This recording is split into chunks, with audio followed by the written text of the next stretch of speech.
Man, I gotta say, this is one of those moments I never thought would actually happen.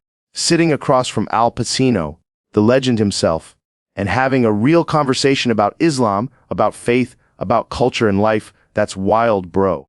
Because when you think of Pacino, you think The Godfather, Scarface heat, pure cinematic greatness.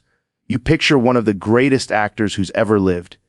And then suddenly, here he is, talking about Islam, about religion, about how human beings connect to something way bigger than themselves. And that, man, just blows your mind. Because this is a guy who's lived through decades of Hollywood, fame, power, stories, success, and yet he's sitting here reflecting on spirituality, on what it means to search for truth. And I love that, man, because that right there, that's the essence of this podcast. That's the essence of life itself. We're here for those real conversations, the ones most people shy away from, the ones that dig into who we are, where we come from, where we're going, the things that give us purpose, that keep us grounded when everything around us turns chaotic.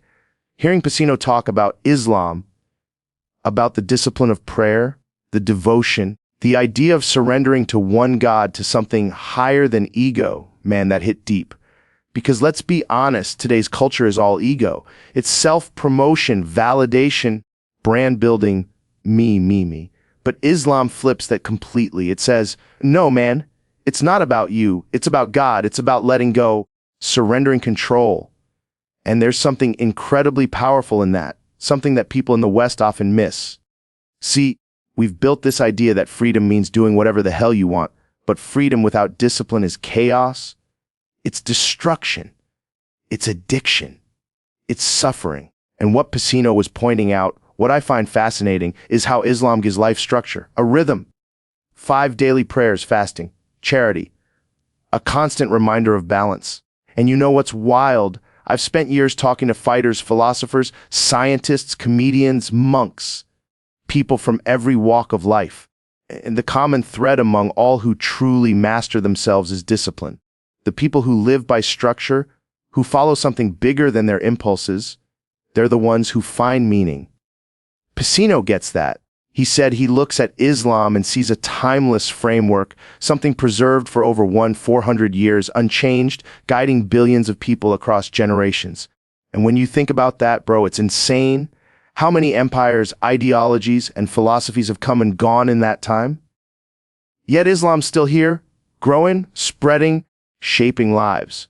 That conversation got me thinking about humanity as a whole, why we need faith.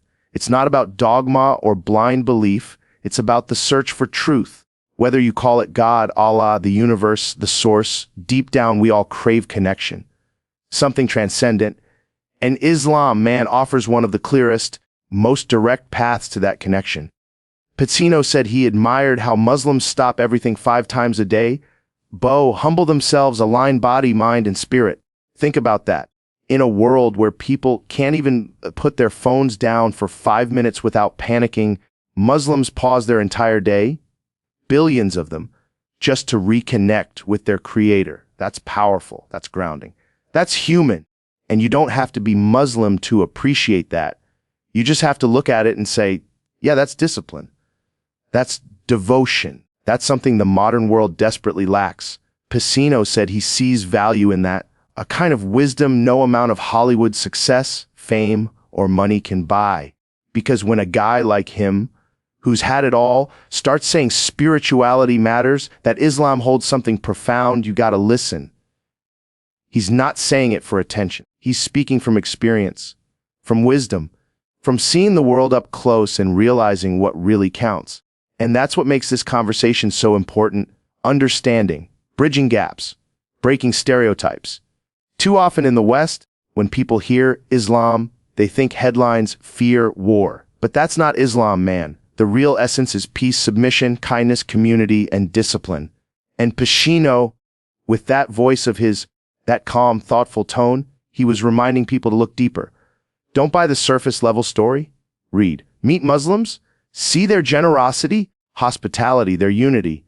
Because when people hear Al Pacino talk about Islam with respect, curiosity, and admiration, it shatters the walls of ignorance. It makes people stop and go, wait, If Pacino's saying this, maybe I should look into it. Maybe I should read the Quran.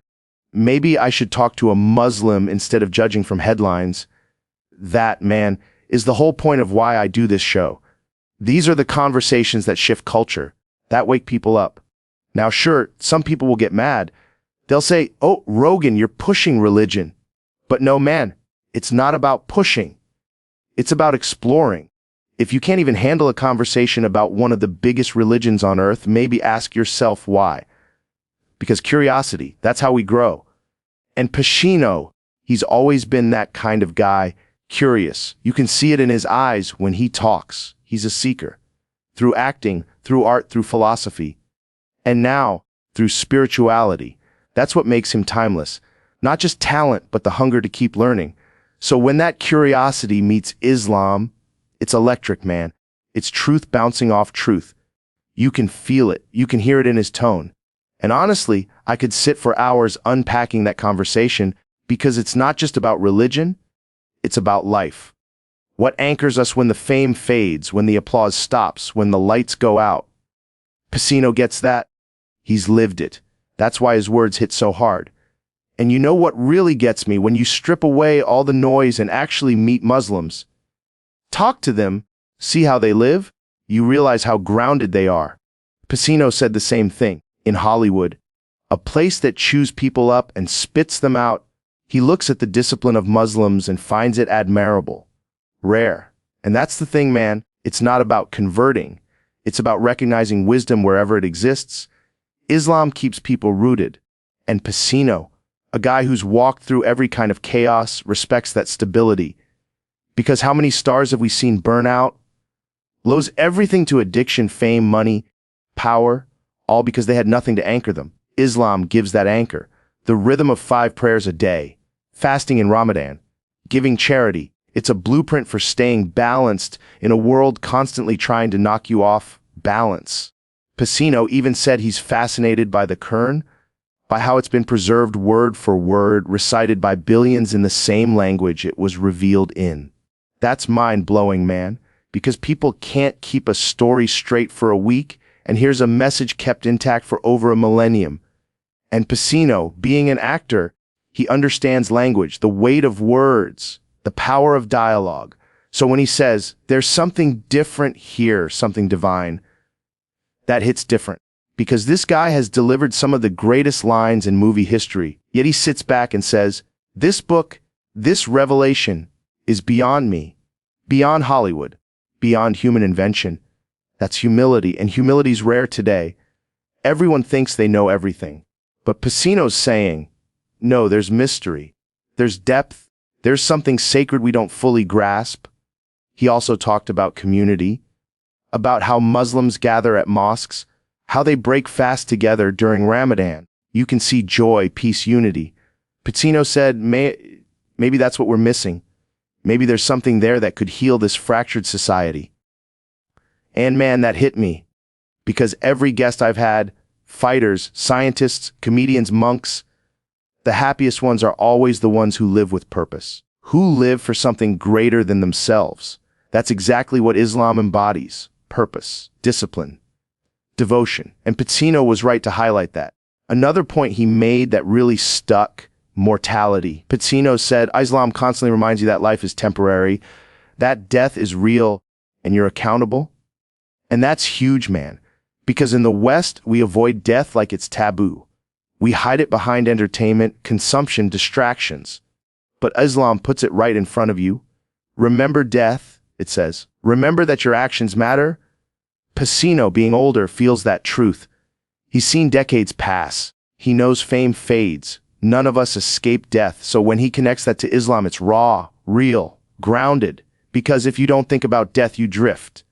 You chase nonsense. But when you know time's limited, life gains meaning.